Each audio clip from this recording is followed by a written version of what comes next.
Hi everyone, today I would like to focus on the topic of counting. We are in the month of Elul. The word Elul literally means to search out, to count the harvest, to look at or to harvesting. So in our terms it would be like counting, searching, looking, checking your harvest actually. In the month of Elul is also the month of the king is in the field, where we have this symbolic vision of Yeshua as our King coming into the fields. For the Lord is my beloved and I am His. It's a well-known saying for the month of Elul. Is that building relationship, unity with Him, but Him coming to us, not us searching Him up in heaven, but Him coming to meet us at our place where we are, the level that we are.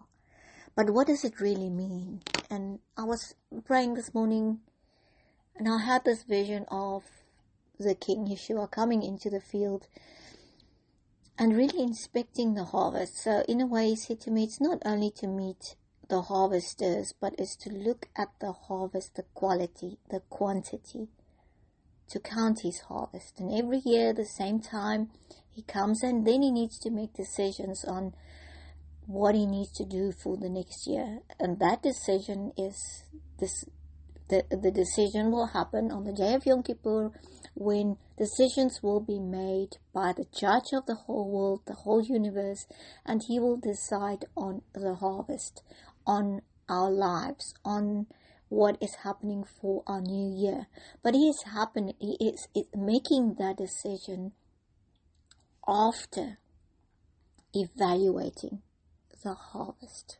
I think this picture will be engraved in my mind as I see him walking through, taking from the harvest and inspecting it in his hand. And so the question is, if you give your life, if you put your life before him, if your life is a harvest field and he were to come into that field, what would the harvest be in his hand?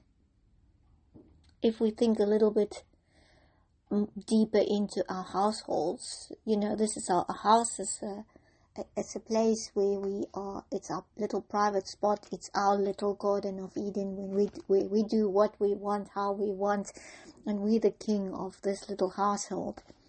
And if he were to come and visit, like he's coming to walk amongst the field, the king is in the field, and we were to invite him into our homes, would he stay over? Would he just look and turn around?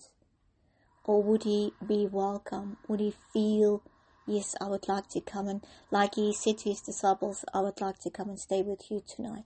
I would like to dine with you tonight. Would he hand that request out to us? Are we able to invite him to our homes with absolute freedom and excitement, and go home and prepare a meal that we've never prepared before in such excellence, and prepare the table and know he's coming to our home? Or do we have family members that will absolutely resist him, that will absolutely chase him away?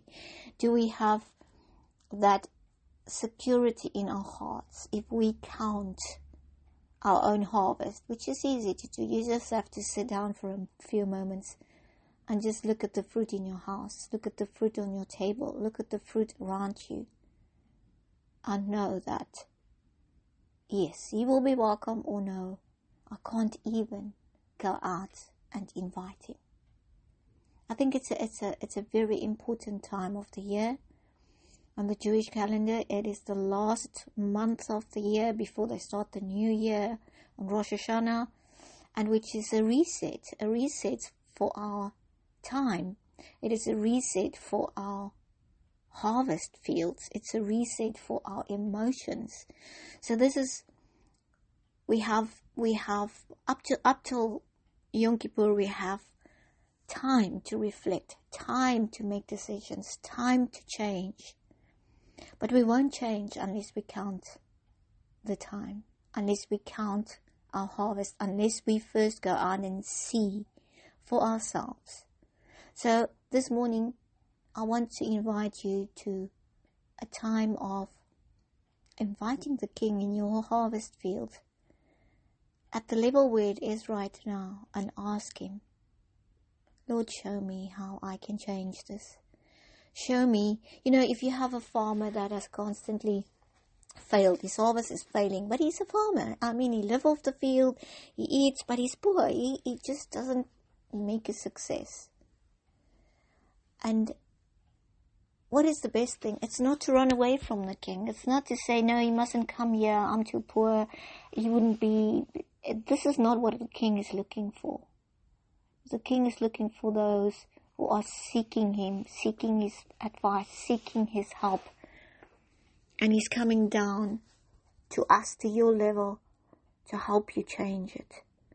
To give you advice and counsel, godly counsel, wisdom. To grant you the ability of understanding so that you can make decisions. And yes, maybe He will tell you, you will have to replant. But won't you be excited to know that He's your partner? Won't you be excited to know that it is going to change? The only thing where the King would not walk in your harvest field is where there is no harvest, number one. Number two, where He is not welcome to come. So all the other months has a different focus, but this specific month is really a month of searching our hearts, searching to look for the quality that He desires to be well-pleasing unto Him. Not only the quantity, how many souls we can save, how many things we can do that is good, how many projects we can work, how many good things we can do. It is about the quality of our love, the quality of our mercy, the quality of our grace, the quality of our stewardship. Remember the talents, the 10 talents, the 5 talents, and the guy with the 1 talent that just was too afraid. He was too afraid of this King and rather hid it. So sometimes we are so afraid of this heavenly King that we are paralyzed and not even trying to do something. That is actually the fear of the law, fear of what if I'm doing it wrong? What if I lose what I have? It's not stepping out in faith, not inviting Him to be your co-worker in your field and just hiding it. I can at least give it back unto Him. But we know the result. He wasn't pleased. He actually said, no, it's not good. He will even take that away from him. So what are we to do? I think this is the month. If I could put one word to this month, it is absolute honesty with yourself. Honest, looking honestly at your finances, looking honestly at yourself in the mirror and see that reflection. Don't cover it up with makeup and, yes, I can still look 10 years younger. Look honestly at the picture in the mirror. Don't look at the makeup. Look at the sadness in the eyes. Look at the vulnerability in your expression, or the bitterness, the hardness that is in your expression. And God is coming. He is coming to soften that. He's coming to teach you. If you're an angry person and you actually carry that anger in your face and in your body and in your speech, and you know this is your fruit, it's horrible fruit, he would never want to be with you. But this is the time where you seek him and say, Lord, I need you. I need to get rid of these thorns of unforgiveness and bitterness. I need to get rid of these issues in my life that is holding me back, that is like chains around me. I need to get out of this. So Lord, when you come to visit my field, I will prepare an altar for you. And there is nothing out there. There is no harvest out there. But I need you. I need you to change my life. I need to move in a different direction. I need to go and dig up that one talent that I know I have inside of me, but I don't even know how to get it out anymore. I can't even remember where I hid it. I need you. And He will come. He will come to the place of meeting. He will come to that place that you will prepare, because your heart is His field. He will look at your heart, and if He sees the fruit of love and honesty and true seeking and humility, He will come to your altar in your field, even though there is no harvest. And if you are somewhere in the middle, there's a harvest, but there's so many thorns and thistles that you can hardly even know what is good and what is bad. You're totally confused. You have wrong business partners. You have people doing what they want in the harvest, and you're not in control. You do the same. You say, Lord, I'm not going to justify that I'm a good farmer. I'm not going to justify that I have beautiful fruit to give unto you. I am inviting you to counsel me. Counsel me. Show me how to rule. Show me how to set up boundaries, because I don't even have fences up and the enemy is coming and the thorns are just all over the place. Show me how to water my garden properly, to water my harvest so that it can be fruitful. Show me how to control these thorns and thistles. It's people that is emotionally led, and they just allow the enemy to come and steal, to kill, destroy, take over.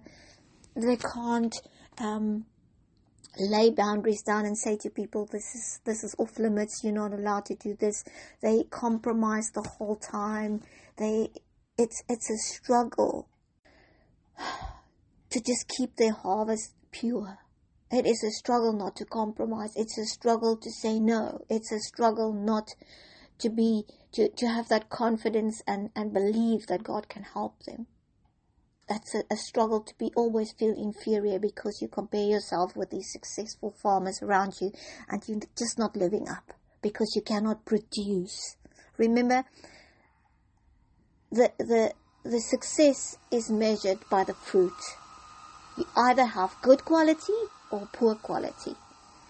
Your fruit is either accepted and get a good price, or your fruit is not accepted and you have to sell it for nearly nothing. And that your aim would be, I want to be the best that I can be. So if I'm a farmer and this is my field, what are you doing? Look at your harvest field. What are you doing? Are you constantly compromising? You're like mediocre with this. Half of your fruit is not even, it's full of insect bites, and you've allowed the enemy to steal a lot. This is the time to be serious and look at it and say no. I don't know. Either you do not know, or either you know, but you're not able to apply the wisdom. You're not able to put down your foot. You're not able to set boundaries. And that is for yourself. That is for your family. That is for your finances. I mean, sometimes you have a good income, but before you, after 2 weeks, everything is gone. What did you do with it? And you don't know, because I had to do this for my wife or my husband. I had to pay this. I had to buy this, because if I don't buy that, I'm not living up to the standard.